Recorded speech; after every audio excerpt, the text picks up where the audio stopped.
Important phrasal verbs. Act on বা up on মানে affect ক্ষতি করা, ব্লো আউট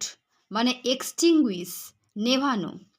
ব্রেক আপ মানে শেষ হয়ে যাওয়া এন্ড, ব্রিং ফোর্থ মানে প্রডিউস উৎপাদন করা, কল ইন মানে ডেকে পাঠানো, ইনভাইট করা, কাম বাই মানে গেট ফিরে পাওয়া, ডিল উইথ মানে বিহেভ ব্যবহার করা বা আচরণ করা, ফল আউট মানে ঝগড়া করা, কোয়ারেল, গো থ্রু মানে পড়া, রিড, টার্ন আপ মানে হাজির হওয়া, অ্যাপিয়ার, সেট আউট বা সেট অফ মানে যাত্রা শুরু করা, স্টার্ট, লুক ডাউন আপন মানে ঘৃণা করা, হেট, পুট অফ মানে টেক অফ ফুলে ফেলা, সেন্ড ফর মানে সামন ডাকা।